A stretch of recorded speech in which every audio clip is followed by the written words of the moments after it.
નમસ્કાર દર્શક મિત્રો, અબ તક ચાય પે ચર્ચામાં આપનું સ્વાગત છે.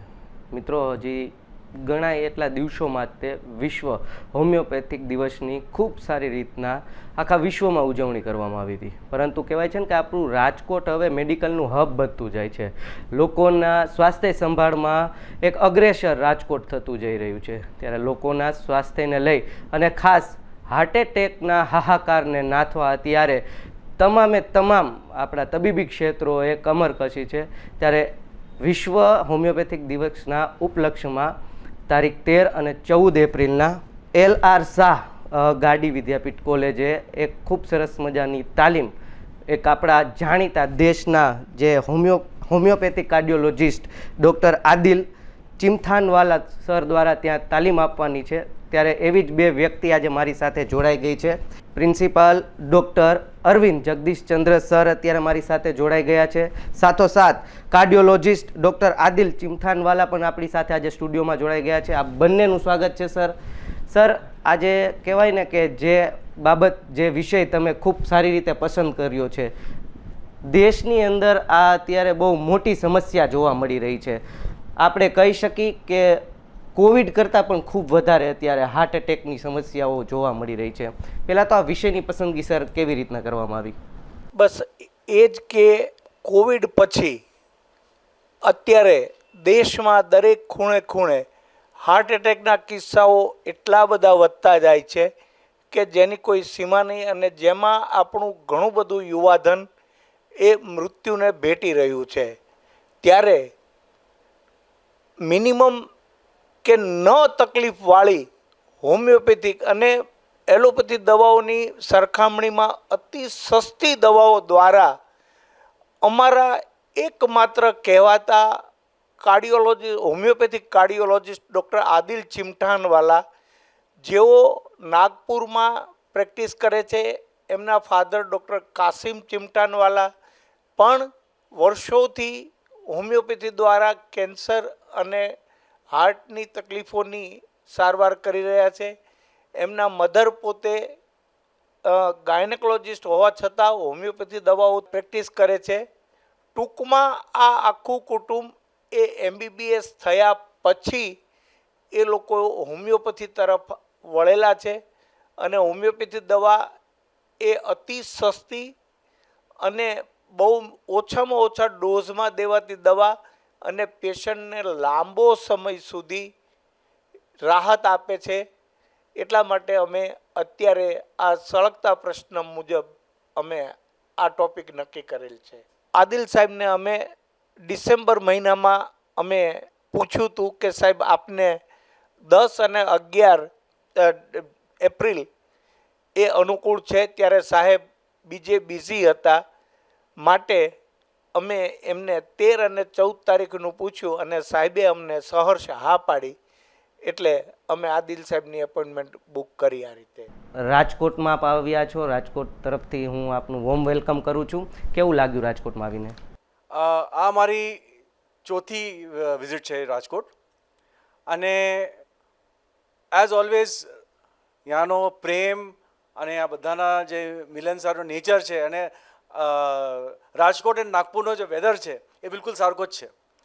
તો રાજકોટ મારા પાસે કંઈ નવો જગા નથી, અને ઘણું અપનુંપણું અહીંયા લાગે છે મને. આજે તમારા દ્વારા જ્યારે તાલીમ આપવામાં આવશે તો ખાસ તો આ વિષય તમારો કેટલો નજીકથી છે એના વિશે પહેલાં જણાવો. એઝ અ કાર્ડિયોલોજિસ્ટ તમે છો. નામ જ છે આદિલ, અને અમારો ટેગલાઇન છે દિલ કી સેવા આદિલ છે. વાહ. તો હું જ્યારે એલોપેથીમાં હતો ત્યારે ઘણા બધા એવા કેસીસ હતા જે અમે સોલ્વ નહોતા કરી શકતા. તો પછી અમારા ફેમિલીમાં તો હતું જ હોમિયોપેથી, તો પછી મેં હોમિયોપેથીનો અધ્યયન કીધો, BHMS, પછી MD અને PhD હોમિયોપેથી.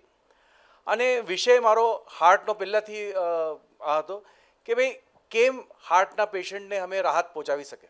એ ઘણો ઇમ્પોર્ટન્ટ ચીજ છે, કારણ કે India is the leading country heart ડિસીઝમાં, ખાસ કરીને બ્લોકેજીસમાં, BP, શુગર.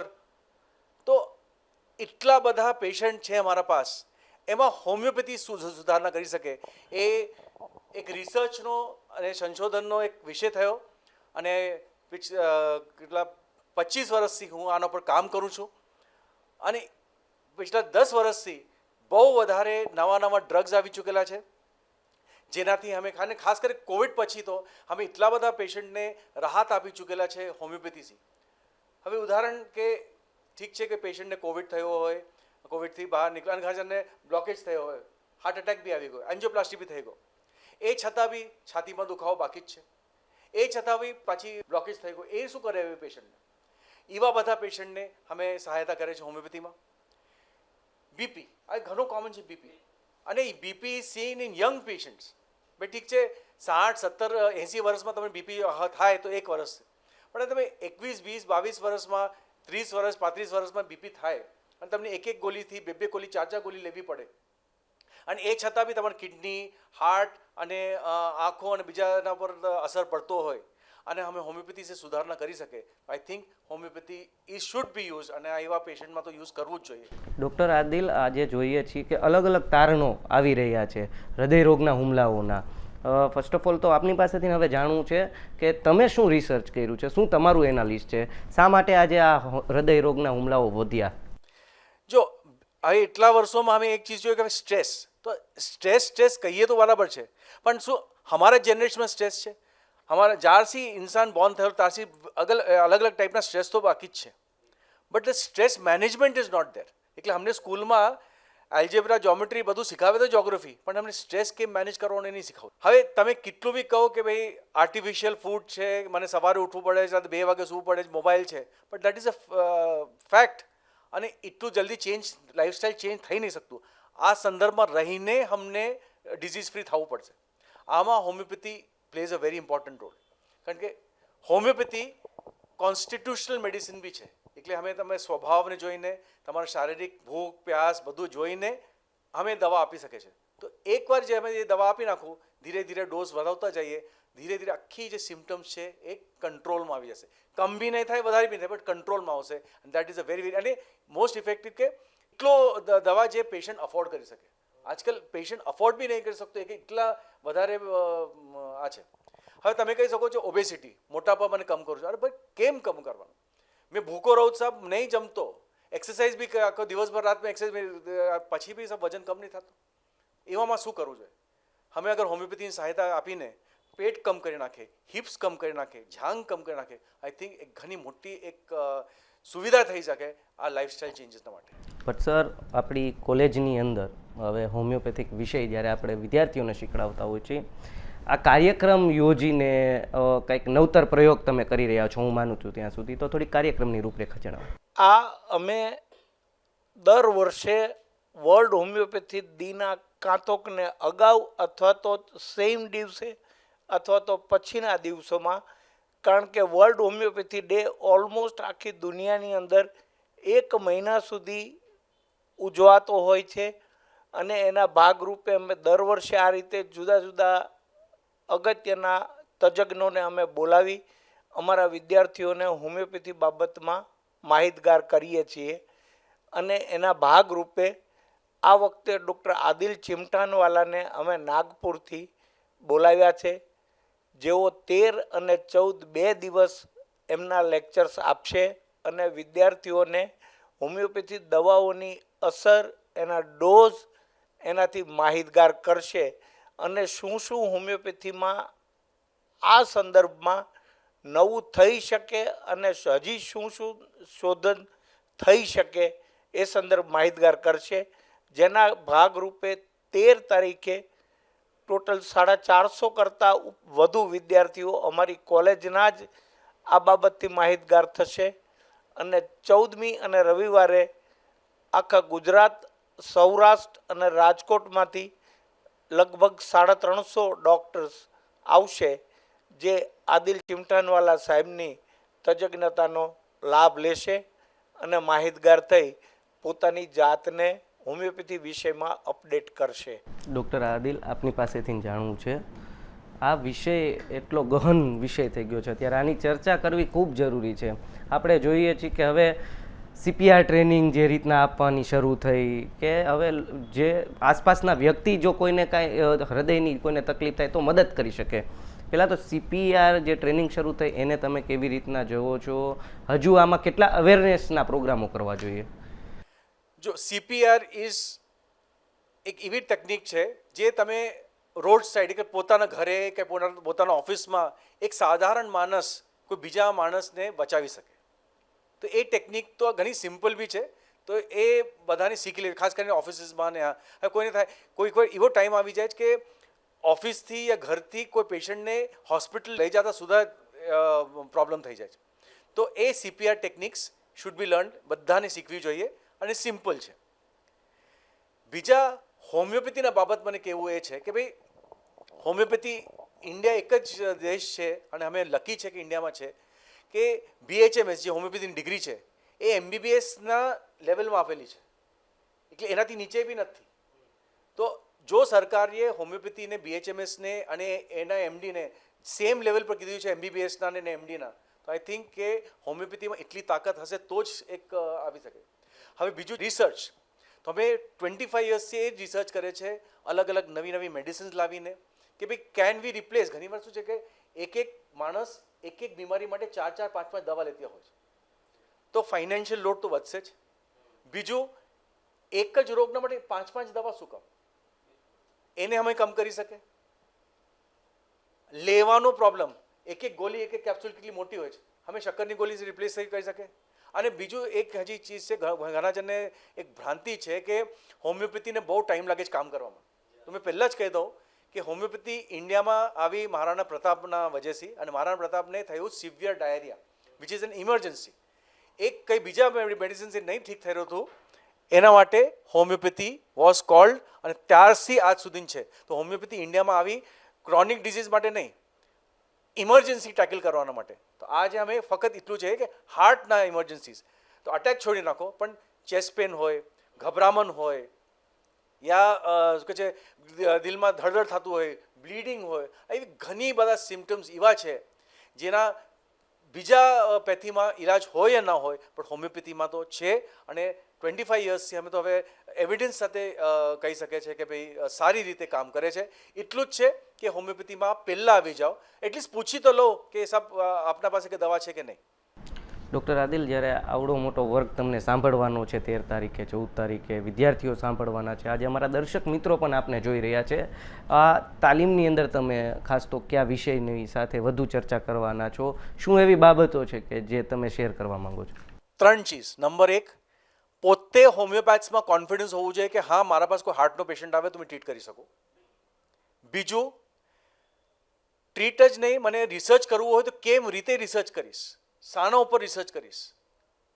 ત્રીજું, 3 મોટા સબ્જેક્ટ લીધેલા છે મેં એ હાર્ટના બાબત. એક તો છે હાર્ટ ફેલિયર, જે પમ્પિંગ કેપેસિટી હાર્ટની કમ થઈ જાય, તો એવા હોમિયોપેથીમાં ડ્રગ્સ છે જેનાથી વધી શકે, તો એના ઉપર અમે વાતચીત કરવાના છે.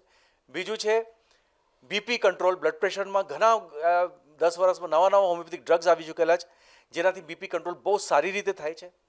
અને થર્ડ, એકવાર જે એન્જિયોપ્લાસ્ટી યા બાયપાસ કે થઈ ગયો હોય, એને આગળ રીતે જો angioplasty yeah bypass is just a method કે અમે બ્લોકેજ સાફ કરવાને, પણ ડિઝીઝ તો એવી ને એવી જ છે ને, બીમારી તો એવી ને એવી જ છે. એને અમે મૂળથી રૂટથી અગર કંટ્રોલ કરી શકે તો એ બાબતમાં વાત, આ 3 મુખ્ય એરિયાઝ છે જ્યાં મેં ટચ કરવાનો છું મારા 2 દિવસના ટોકમાં. ગાર્ડી કોલેજની અંદર આજે હોમિયોપેથીની ખૂબ મોટી એમ કહેવાય ને કે પાંખ એક તમે હવે પ્રસરી છે. વિદ્યાર્થીઓ માટે અત્યંત જરૂરી આ વિષય છે, ત્યારે આ વિષયથી વિદ્યાર્થીઓ શીખી અને હવે એને પ્રેક્ટિકલ પણ કેવી રીતના કરી શકે, એના આગળના તમારા શું વિચારો છે, શું પ્લાન છે? હોમિયોપેથી વિષય ગાર્ડી વિદ્યાપીઠ કેમ્પસની અંદર 2017ની અંદર અમે હોમિયોપેથી બ્રાન્ચ શરૂ કરી. અત્યારે ગાર્ડી વિદ્યાપીઠની અંદર engineering, MBA, MCA, Ayurveda, homeopathy અને નર્સિંગ આટલી બ્રાન્ચો કાર્યરત છે. અમે વિદ્યાર્થીઓને સતત નવા આયામોથી અમે હોમિયોપેથી સંદર્ભે વિદ્યાર્થીઓને સમયાંતરે અવગત કરતા જ રહીએ છીએ.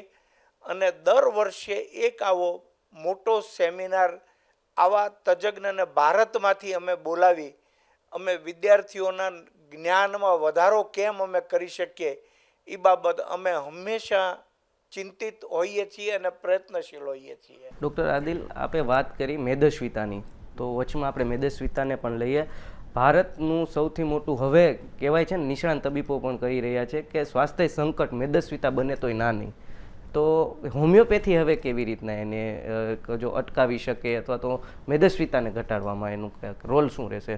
નાઉ હવે બે ટાઈપની ઓબેસિટી છે. હવે ઘણા બધા અમે જે ઓબેસિટી કહીએ છે, ઓવરઓલ અગર જો ઓબેસિટી હોય તો કંઈ પ્રોબ્લેમ નહીં થતો. ફક્ત તમારું પેટ બહુ મોટું હોય યા હિપ્સ બહુ મોટા હોય તો એમાં હવે એ જેનેટિક બી થઈ શકે છે, જેમ પેદા જેનાથી થયા હોય યા આફ્ટર ડિલિવરી યા આફ્ટર અ પર્ટિક્યુલર એજ કે સાહેબ મારા એક્સરસાઇઝ બિલકુલ બંધ થઈ ગઈ છે અને હવે મારું પેટ બહાર નીકળી ગયું છે. તો એનાથી હવે કેમ કમ કરવાનું? તો ઠીક છે, એક્સરસાઇઝ તો છે જ, ડાયટ તો છે અને બધા જ એ જ કરે છે. હવે જેમ મેં કહ્યું છે કે હોમિયોપેથીમાં બે ટાઈપની મેડિસિન હોય છે. એક છે કે ભાઈ ડૉક્ટર સાહેબ મને બહુ માથું દુખે છે, એની દવા આપો. તો હા, માથુંમાં એક દવા આપશું, માથું કમ થઈ જશે. એક છે.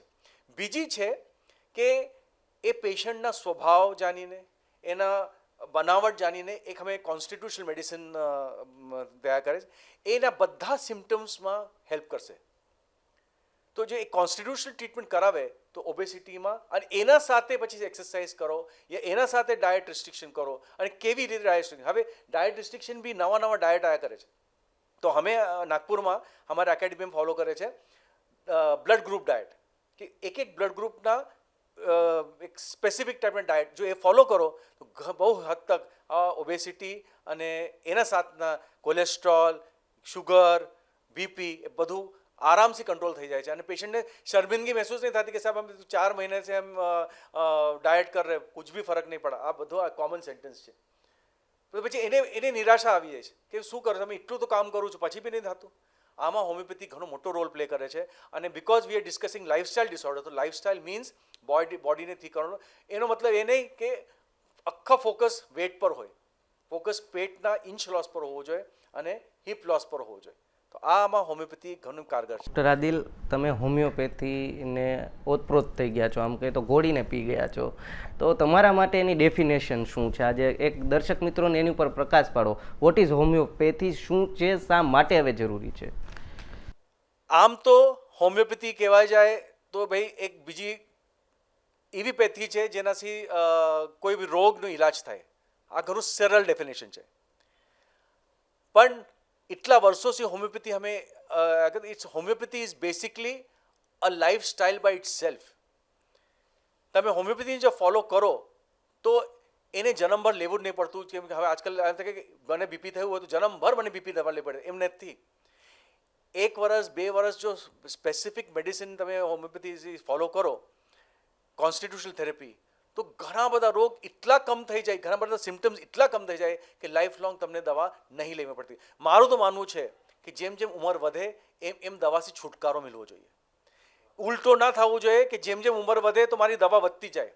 કારણ કે આજે હું છું, આજે ઘણો એક્ટિવ છું, પણ 10 વર્ષ પછી મેં એટલું એક્ટિવ નહીં રહું, મારું જમન બી કમ થઈ જશે. તો આમાં મેં દવા કેમ પચાવી શકીશ? તો મને તો જોઈએ કે હરેક ભારત નાગરિક જે છે ભારતીય, એ ડિઝીઝ ફ્રી તો હોય પણ દવા બી ફ્રી હોય. અને એમાં અગર હોમિયોપેથી હેલ્પ કરી શકતું હોય તો આ અમારો સપનો છે. હવે સપનો કેટલો સાકાર થાય છે ખબર નહીં, પણ થોડા વર્ષ ટ્રીટમેન્ટ હોમિયોપેથી કરીને life long you should be medicine free also. I think old એજમાં અમને મેડિસિન ના લેવી પડે તો એ ઘણો એક મોટો સહારો થઈ જશે. આજે અબતકના માધ્યમથી અમારા દર્શક મિત્રોને અને સોસાયટીને એક હેલ્થ ટિપ્સ શું આપવા માંગો છો? હેલ્થ ટીપ તો સૌથી પહેલાં કે જે બી તમે કરો એ એન્જોય કરો.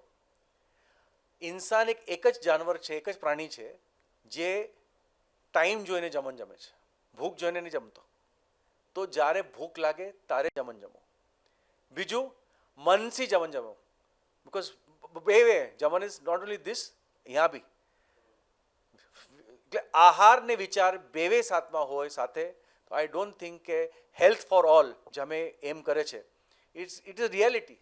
અને અમારા બુઝુર્ગ પહેલાં કરી ગયા છે, એ લોકો નહોતા લેતા એટલા દવાઓ વર્ષોથી. આ જનરેશનમાં એટલી દવા, નાના બેબીસે લઈને કે લાસ્ટ સુધીની દવા લેવી પડે. શું કામ? પહેલાં તો દવા હતી જ નહીં, પણ એનો એ મતલબ નહીં કે એ લોકોને લાગતી હતી. દે વર ફ્રી ઓફ ડિઝીઝ. તો એવો સ્ટેટ આવવો જોઈએ. અને એટલું મોડર્નાઇઝેશન, એટલું સાયન્ટિફિસિટી થઈ ગયું છે, not to increase the medicine load but to decrease the medicine load. જે આ આદિલ ચિમટાનવાલા સાહેબે જે રીતે કહ્યું એ રીતે દરેક લોકોએ પોતાના વિચારોમાં ફેરફાર લાવવો જોઈએ, પોતાના આહાર અને વિહારમાં ફેરફાર લાવવો જોઈએ. પૂર્ણ જે રીતે વિજ્ઞાને કીધું છે કે ઓછામાં ઓછી 6 થી 7 કલાકની ઊંઘ જોઈએ, એ રીતે ઊંઘ લેવી જોઈએ. અને મોબાઈલનું જે એડિક્શન છે અત્યારના યંગ જનરેશનમાં, જો એ ઓછું કરી શકે તો મને લાગે છે કે ઘણા બધા રોગોથી મુક્ત થઈ શકશે, જે અત્યારના સમયની તાતી જરૂર છે, જે આપણે બધાએ પાળવી જોઈએ. LR શાહ હોમિયોપેથી કોલેજનો આ નવતર પ્રયોગ જ્યારે આજે દેશની અંદર હાર્ટ એટેકનો હાહાકાર છે તેને કેવી રીતના રોકી શકાય, ડૉક્ટર આદિલ દ્વારા જ્યારે આ 2 દિવસ ખૂબ સારી રીતના તાલીમ આપવામાં આવશે ત્યારે અચૂકથી આનો લાવો લેવો જોઈએ. ફરી મળીશું આવા જ એક નવા વિષય સાથે. ત્યાં સુધી મને આપો રજા. જોતા રહો અબ તક જય પે ચર્ચા.